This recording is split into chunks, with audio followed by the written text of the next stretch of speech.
each of you for taking the time out of your evenings to hear this year's SGA Top 4 debate. My name is Carrie Mattingly, and I'm running to represent your voice next year as Academic Vice President. My list of SGA accomplishments is extensive, but I hope that by the end of this debate, I prove myself as a highly qualified and experienced candidate for this position. However, I'm also a firm believer in the fact that experience is only part of the equation.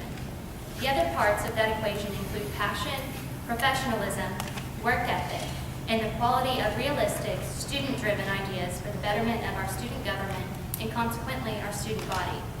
Throughout the past year and a half, I have worked diligently to further the student interest within the realm of academic policy. Whether I exemplified that diligence by attending academic policy board meetings as a task force freshman when my attendance wasn't necessary, or by working hard over the summer to make sure there were 7 resolutions to discuss and pass at our fall retreat. My efforts never falter when it comes to representing student interests and these needs on campus. If given the privilege to serve as AVP, I would continue the work of past AVPs concerning grade scale and consistency, advisor accountability, library services, and reforms to the general education program. In addition, I would propose more cooperation within SGA and faculty members working to infuse critical thinking skills into the classroom.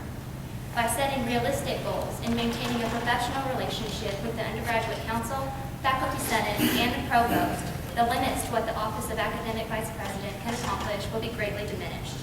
The essence of my job is to solicit student opinions on these issues and then work with the appropriate administrators to make sure that things can get done.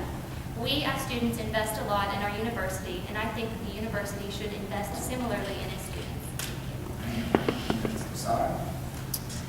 Good evening, everyone. My name is Osai Graham, junior Pan-African Studies and History major, and I'm running for Academics Vice President on the Cards Unite slate.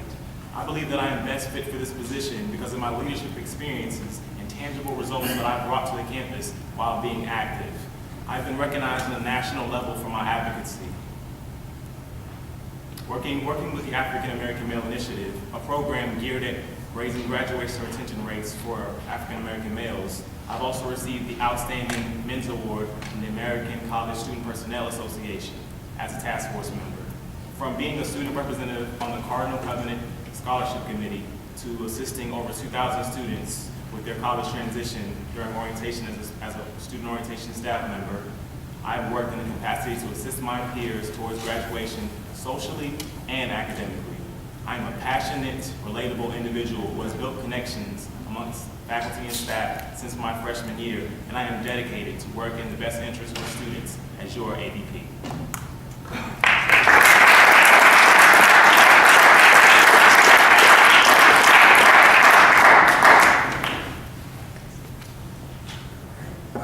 First question, actually I formulated this question with the help of this year's AVP.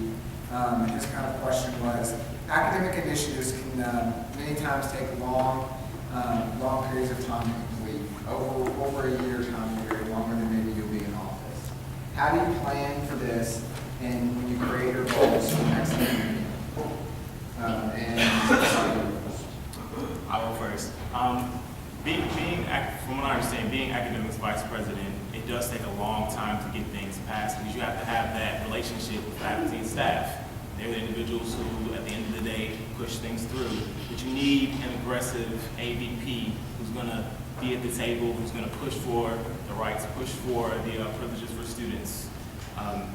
We've been fighting for this A+, A- issue for 15 years, and Provost Willingham has proposed that we remove the A-. So we need an AVP who's aware of that, who's going to be at the table, is going to help that become a reality. I have had experience working with administrators. I worked with Vice Provost Billingsley through orientation and through the African American Male Initiative. I worked with Vice Provost Mordine Taylor Archer with Association of Black Students Council of Presidents and through Collegiate 100. And I'm currently speaking with Faculty Staff Senator Joseph Gutman on how I as a student, can better serve in pushing that through, the A-. Gary? Jody is completely correct in that statement. I think I'm very unique in that I've been able to work closely with the current AVP as well as the past AVP as a task force freshman. As a task force freshman, I did go to every academic policy board meeting. I've seen firsthand this A+ initiative and the evolution of it. And I have my own ideas as to what I think our next step should be. According to my meeting with Jody, there might be a solution on the table before the end of the semester, but if I'm elected and that solution has not yet come to be a reality, I would like to propose that we take away the A+ and A- and make the A 4.0 for that whole 10-point range and leave the rest of the plus-minus system, because I think that there's value in it, there's differentiation in it. But also, like I said, being able to see two different academic vice presidents, I've seen that difficulty, but I also know what they've done, what worked, and what hasn't worked, and I think that that is something that I really bring to the table in terms of running for academic vice president. Sorry.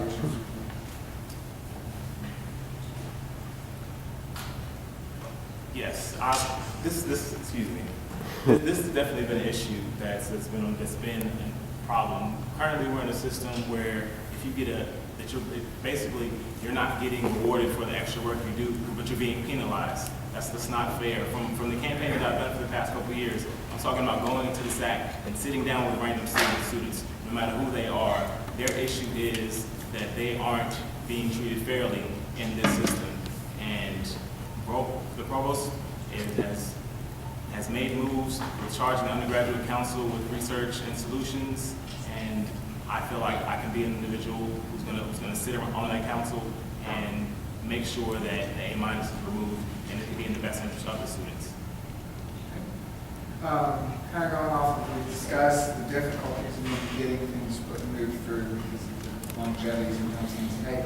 What would you say would be the most pressing issue going in day one as AVP? The most pressing issue that I'd like to speak about is the power of professionalism and persuasion when it comes to being academic vice president. And that may seem kind of random, but the reason I say it is because I actually got a chance to meet recently with a longtime member of the Faculty Senate. And if you aren't aware, the Faculty Senate is the body that really serves as a direct liaison to faculty, between faculty and the academic vice president. And one thing that I was told, and that kind of alarmed me, to be honest, was that academic vice presidents, AVPs, they come in oftentimes not quite with the most professional persona, and oftentimes not very researched and not very prepared. And I think that's a real tragedy. And the reality is that when you're in a meeting with people 2 or 3 times your age, you really need to know your stuff. If you are going to go into a meeting and try to persuade faculty members that the A+ needs to be a 4.3 or that we need to take away an A-, it is absolutely essential that we keep the image of SGA highly professional and that we do our research, we do our homework before we go into these meetings. I would say the biggest thing is increasing the awareness among students, the SGA academic initiatives.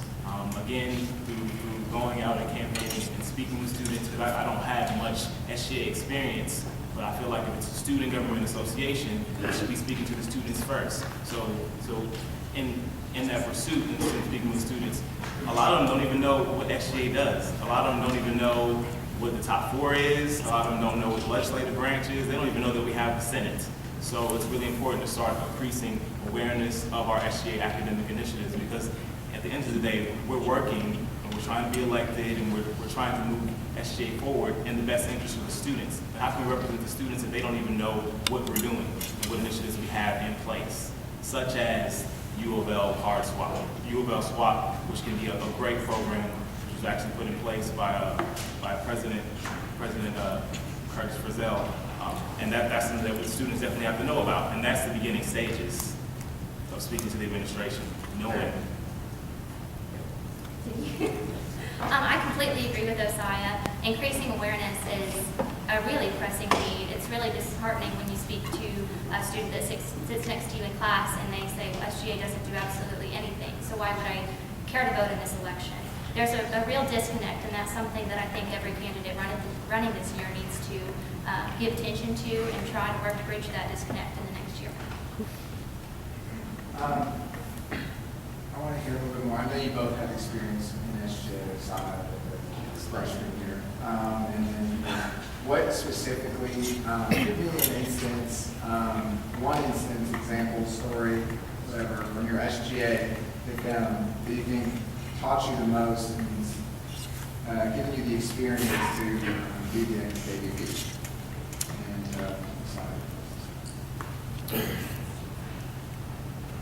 Would you restate the question, please? What, do you have one experience, one story, one instance that you think gave you this experience in your project that you work on, something that you've done that's given you the experience, the background, the knowledge, the capacity to hold the position of academic vice president? All right. I would say looking back, some of my SGA experience was being a task force freshman. Actually with Brandon, and one of the biggest experiences I had was speaking in front of a group. I'm not going to name the group, but me and Brandon were actually speaking on behalf of the 2020 plan with Brandon and I, and it was completely shot down. It was completely it was a hostile environment. People were like, "Well, what are you here for? You're just a stooge. You're just a person that's in a suit trying to give me information, and I don't want to hear it." And we have 22,000 students that go here. And the majority of them feel that way. They don't know what SGA does. The average student doesn't know. So that was kind of a fire in my heart to get out and do work on behalf of the students. And we have to be knowledgeable of what their issues are. I want to be academics vice president because I want to understand how students feel academics policy should go. They're the ones who we're actually speaking for at the end of the day. Gary? My experience is actually somewhat similar. As a task force freshman last year, I was asked by Curtis to go to the A&S Faculty Senate meeting, and it was when they were discussing the A+ initiative and actually voting on it for, it was when it was a really hot topic within SGA, and a lot of students were hearing about it.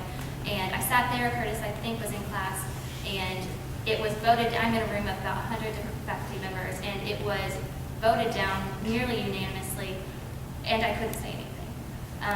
That spoke to me in a way that I can't even hardly explain, because yes, I know that the responsibility of the AVP is to represent the students and to hear their concerns. I think that I have a good idea of what students want and what students need in terms of academic policy, but what I think bridging the gap really comes down to hearing what the faculty has to say. What are their objections to these student concerns and things that SGA bring up? Why are they objecting to it? And how can we better our initiatives and bring people together so that things can actually get done and we don't take 15 years trying to accomplish?